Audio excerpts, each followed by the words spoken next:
Food and cancer. మీరు మనకి మామూలుగా క్యాన్సర్ బారిన పడే ఛాన్సెస్ ఈ కార్సినోజెనిక్ పదార్థాలు ఇవి అని చెప్పుకున్నా కూడా ఎందువల్ల ఆహార పదార్థాల్లో కంప్లీట్గా నిషిద్ధం అని తెలిసినవి కూడా మనం నిషేధించలేకపోతున్నాం. ఉదాహరణకి టొబాకో మంచిదని ఏ డాక్టర్ అనరు, కొంచెం తీసుకుంటే పర్లేదని ఎవరు అనరు.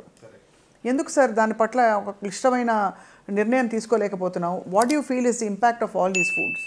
అంటే ఐ డోంట్ సే టొబాకో కూడా ఒక రకంగా చెప్పాలంటే మ్యానుఫ్యాక్చర్ ఏ ఉద్దేశంతో దాన్ని తయారు చేశారో ఎగ్జాక్ట్గా అదే పర్పస్ ఫుల్ఫిల్ అవుతుంది. రైట్.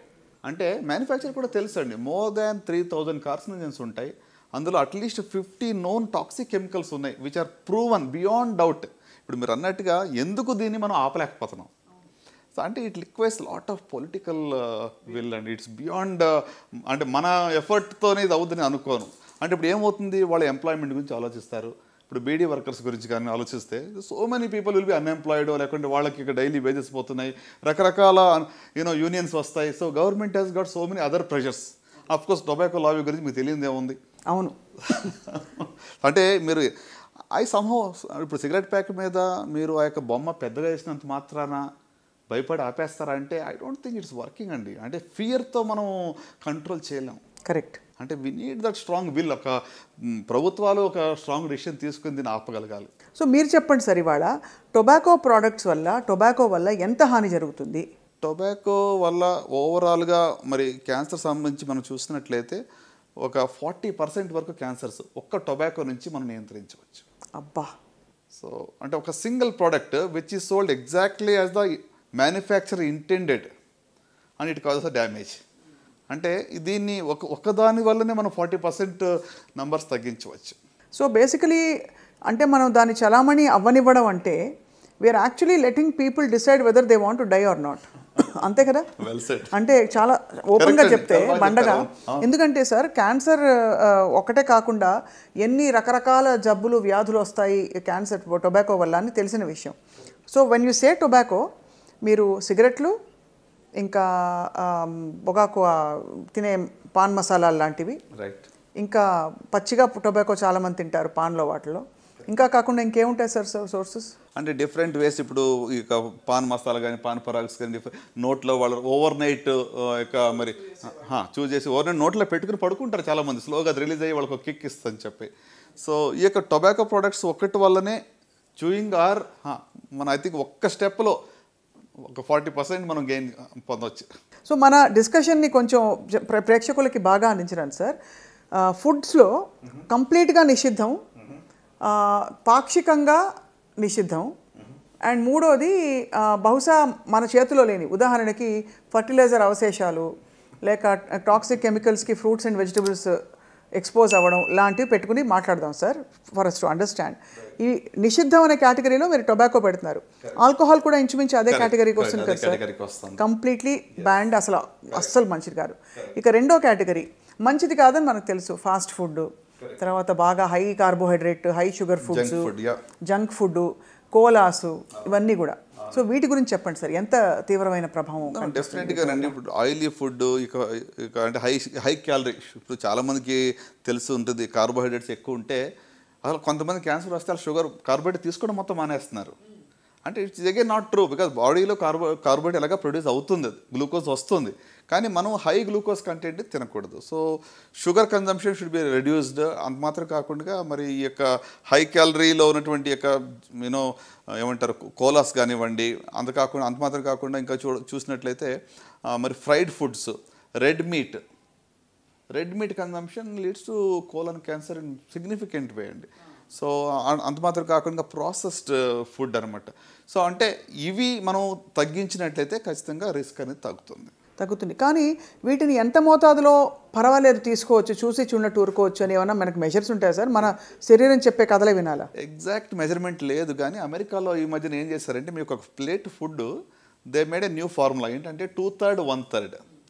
సో 2/3 ఏంటంటే గ్రీన్ లీఫీ వెజిటేబుల్స్, ఆకుకూరలు, ఇంకా లేకుంటే వెజిటబుల్స్ ఆల్. రకంగా చెప్పాలంటే 1/3 మాత్రమే నాన్ వెజ్ ఉండాలని వాళ్ళ కొత్త ప్రతిపాదన అనమాట. సో మీ ప్లేట్లో 2/3 should be full of vegetables, 1/3 is non veg. It could be chicken, it could be fish, లేకుంటే మీట్ కావచ్చు, ఏదైనా తీసుకోవచ్చు. సో అట్లా బ్యాలెన్స్డ్గా మనం తీసుకోవడం ఇంపార్టెంట్. అంటే మీరు అడిగారు కదా ఎంత మోతాదులో తీసుకుంటేనే సరిపోతుంది అనేది ఎగ్జాక్ట్ మెజర్మెంట్ లేదు. ఎవరికి వారు డిసైడ్ చేసుకోవాలి. అంటే ఫుడ్ ఈజ్ మెడిసిన్. అంటే మనం ఏం తింటామో మనం అది అవుతాం. So you are what you eat. The message is clear. So మీరు ఇప్పుడు ఇందాక ఫుడ్ గురించి ఇంత మీరు స్ట్రెస్ చేస్తున్నారంటే దాని అర్థం ఏంటి అంటే డెఫినెట్గా ఏం తిన్నప్పుడు కూడా మనం మైండ్ఫుల్గా తినాలి. కొంత ఏదో దొరికి నేను అంటే ఈ రోజుల్లో యువతకు నేను ఇచ్చే మెసేజ్ మీరు చూడండి, హైదరాబాద్లో నెంబర్ ఆఫ్ రెస్టారెంట్స్ చూడండి, పబ్స్ చూడండి, విచ్చలవిడిగా అన్లిమిటెడ్ ఫుడ్ కన్జంప్షన్ జరుగుతూ ఉంది. నా బాధలో ఏంటంటే నెక్స్ట్ 10 to 20 yearsలో దీని యొక్క ఎఫెక్ట్ అప్పుడు కనబడుద్ది మనకి, ఒబేసిటీ. సో అంటే సో మచ్ సో ఎంత ఈ యొక్క ఫుడ్ మీద ఒక రెగ్యులేషన్ లేకుండా, అంటే people are earning money early in their life. 20-24 సంవత్సరాలకి మంచి జీతం వస్తుంది, ఉద్యోగం ఉంది. సో ఐ థింక్ అక్కడ కొంచెం మనకి అవేర్నెస్ తీసుకురావడం, ప్రజల్లో కొంచెం చైతన్యం తీసుకురావడం ఎంతైనా అవసరం. దీని గురించి what is the best way for an individual to approach this subject? నేను ఏం తినాలి, ఎంత మోతాదులో తినాలని చెప్పడానికి ఏం చేయాలి సార్? న్యూట్రిషనిస్టా, జనరల్ ఫిజిషియన్ని సంప్రదించాలా, అమ్మ చెప్పిన మాట ఇంట్లో వినాలా, ఏం చేస్తే ఉత్తమం అంటారు మీరు? అంటే ఆనెస్ట్గా స్పీకింగ్ అందరూ ఒక డాక్టర్ని కన్సల్ట్ చేసే అవసరం లేదు దీనికి. సో అంటే ఇప్పుడు కార్బోహైడ్రేట్ కానీ, ప్రోటీన్ కానీ, లేకుంటే ఫ్యాట్ కానీ సరైన మోతాదులో మనం కన్జ్యూమ్ చేసుకుంటే మీకు అవైలబుల్ ఆన్లైనే చాలా వరకు మీకు ఇన్ఫర్మేషన్ దొరుకుతుంది. దీంట్లో మిగతా అన్నీ కూడా ఆన్లైన్ మనం చూస్తే అవసరం లేనట్లకి. ఓకే, ఇప్పుడు దర్ ఆర్ వేరియస్ కొన్ని ఆర్గనైజేషన్స్ అయితే మీకు డైట్ ప్లాన్స్ ఇస్తున్నాయి. ఒక 10 weeks ఒక ఛాలెంజ్ ఇస్తున్నాయి డైట్ ప్లాన్. అంటే ఒక మంచి అలవాట్లు వీళ్ళకి అంటే అడాప్ట్ చేసుకోవాలని చెప్పి ఇవన్నీ కూడా ఇస్తూ ఉన్నాయి. కరెక్ట్. సో కనుక I think each one is the personalised option అండి. అంటే నేను చెప్పేది ఒకటి అందరికీ అది వర్తించకపోవచ్చు. Correct. So we have to make our own plan. నేను ఎందుకు ఇంత స్ట్రెస్ చేసి అడుగుతున్నానంటే sir, food is the main thing that is driving our life ఈ మధ్యకాలంలో. ఇదివరకు ఒక 6-7 ఇడ్లీలు ప్లేట్లో పెట్టేసుకుని చక్కగా ఒక కప్పు సాంబారు, ఇంత కొబ్బరి పచ్చడి వేసుకుని, నెయ్యి వేసుకుని తింటే మనం కంఫర్టబుల్గా తినేసేవాళ్ళం. ఇప్పుడు ఎందుకో హరాయించుకుంటాం, లేదా ఎన్ని క్యాలరీసు, ఒక ఇడ్లీ ఎంత సైజ్ ఇడ్లీ, ఇవన్నీ చూసుకుంటూ అంటే చూసుకోవాల్సిన పరిస్థితుల్లో ఇన్ఫర్మేషన్ కూడా వచ్చేసింది. సో తినేటప్పుడే ఒక స్ట్రెస్లో తింటున్నాం మనం. So how do you approach food from the perspective of long term ailments like cancer? అంటే ఫుడ్లో balance is most important and choices is most important. ఫండమెంటల్గా చెప్పాలంటే green leafy vegetables, fruits, 4 to 5 servings of fruits in your meals is going to do lot of good అండి. అంటే ఇందాక మనం tobacco గురించి మాట్లాడాం కదా, అట్లానే ఫ్రూట్స్ అండ్ వెజిటబుల్స్ పర్సే ఒక 20% క్యాన్సర్స్ తగ్గిస్తాయి. ఓహో, అమేజింగ్. దాంట్లో ఉన్న యాంటీ ఆక్సిడెంట్స్ కానివ్వండి, దాంట్లో ఉన్నటువంటి ఒక న్యూట్రియంట్స్ కానివ్వండి, they fight cancer causing substances or cancer ప్రారంభం అయితే కూడా దాన్ని ఫైట్ చేస్తాయి. సూపర్ ఫుడ్స్ నిజంగా సూపర్ ఫుడ్స్ అయినా సార్? మొరింగా పౌడర్ అని, అంటే మినగాకు తీసి ఇంకేంటది అలాగే రకరకాలు వచ్చాయి ఈ మధ్యకాలంలో, వీట్ గ్రాస్ ఒకటి. Are these truly super foods? As an oncologist do you subscribe to that at all? You don't. So basically మనం ఏదైనా సహజ సిద్ధమైన పద్ధతుల్లో మంచి వ్యాయామంతో, ఫిజికల్ యాక్టివిటీ మీరు చెప్పారు చాలా ఇంపార్టెంట్. వారానికి 30 minutes చొప్పున పర్ డే 4 days చేసిన చాలు. 120 minutes of physical activity per week చేస్తే చాలా జబ్బులు రాకుండా చూసుకోవచ్చు. నాట్ జస్ట్ క్యాన్సర్, డయాబెటీస్ కానివ్వండి, హైపర్ టెన్షన్, కార్డియాక్ ఇష్యూస్ అన్నీ. Even mental health will be much better అండి. మనం productivity will be much better. నేను ఒకరోజు జిమ్కి వెళ్ళకపోతే, వాక్ చేయకపోతే ఆ రోజు నా ప్రొడక్టివిటీ తక్కువగా నాకు తెలిసిపోతుంటుంది. సో ఫిజికల్ యాక్టివిటీ అనేది నిజంగా అంటే పోస్ట్ కోవిడ్ ఎక్కువ మంది ఇంకా స్క్రీన్ అడిక్షన్ ఎక్కువ అయిపోయింది. ఇప్పుడు అన్నీ కూర్చుని చోట వస్తున్నాయి కదండి మీకు, స్విగ్గీలు, జొమాటోలు, ఎక్కడ బయటికి వెళ్ళి ఎక్కడికి వెళ్ళక్కర్లేదు కూడా, కూర్చుని చోట అన్నీ వచ్చేస్తున్నాయి. సో ఐ థింక్ శారీరక వ్యాయామం అనేది చాలా simplest and easiest way for good health. అంటే మంచి ఆరోగ్యం కోసం ఎక్స్పెన్సివ్ ఏమీ మనం చేసే అవసరం లేదు. ఫుడ్ చాయిసెస్, ఏమంటే physical activity, right, drink lots of water, ఇవన్నీ దీనికి ఖర్చుతో లేని పని ఇది. కానీ ఇవి చెయ్యం మనం. సార్ మామూలుగా అందరం అదే ఫుడ్ తింటాం, మోర్ ఆర్ లెస్ ఒక 80% స్పెక్ట్రమ్ ఒకే చోట ఉన్నాం ఇంచుమించుగా. కానీ కొంతమందికే క్యాన్సర్ వస్తుంది. ఆ కొంతమందిలో ఈ క్యాన్సర్ కణాలని ప్రేరేపించడానికి ఏ లక్షణాలు ఉంటాయి? Is it genetics? Is it something else that invites cancer? Sure అండి. అంటే క్యాన్సర్ రావడానికి జెనెటిక్ అనేటువంటిది, ప్రతి క్యాన్సర్ కూడా జెనెటిక్ అలాగనుకుంటే, ఎందుకంటే జీన్స్లో తేడా వచ్చినప్పుడే కదా కణాలకు విభజన అలా జరుగుతూ ఉంటుంది. కానీ ఇది జన్యుపరంగా వచ్చిందా, హెరిడిటరీ అంటాం. సో హెరిడిటరీ అంటే మీకు వంశపారంపర్యంగా కుటుంబంలో వచ్చేటువంటిది. దాని యొక్క రిస్క్ అనేది 5 నుంచి 10% మాత్రమే ఉంటుంది. సో మిగతా 90 నుంచి 95% అనేటువంటిది మనకు నేచర్లో ఉన్నటువంటి మనం ఎక్స్పోజ్ అయినటువంటి కార్సినోజెన్స్ వల్ల మనకు వస్తూ ఉంటుంది. సో ఇప్పుడు మీరు అన్నారు ఏ ఫుడ్లో ఉన్న ఏ కార్సినోజన్ ఎప్పుడు ట్రిగర్ చేస్తుంది, ఇట్ డిపెండ్స్. ఇప్పుడు కొంతమంది ఏమంటారు దగ్గరికి వచ్చి, మా ఫాదరు 40 ఏళ్ళుగా స్మోక్ చేశారండి, ఆయనకి ఏ లంగ్ క్యాన్సర్ ఏం రాలేదు, ఎందుకు మానేయాలి? అవును, కరెక్ట్. చాలా కామన్ జస్టిఫికేషన్ మన కామెంట్స్లో కూడా పెడతారు సార్ ఇలాంటివి. అవును, కొంతమందికి రాలేదు అన్నంత మాత్రాన మనము దీనివల్ల వస్తుందని దాన్ని డిస్ప్రూవ్ చేయట్లేదు. 90% of the lung cancers direct related to smoking prove చేసాం. 10%లో మాత్రమే నాన్ స్మోకర్స్ కూడా లంగ్ క్యాన్సర్ రావచ్చు. అవును, correct. Okay, at the same time స్మోకర్స్లో రాలేదు అంటే దట్ డజంట్ మీన్ దట్ ఇంకా స్మోక్ చేస్తే ఏం కాదనేది కాదు. మనం దాన్ని you can't prove the other way round. So ఎందుకు వస్తుంది అంటే వాళ్ళలో ఆల్రెడీ ఒక ప్రిడిస్పోజిషన్ ఉండాలి.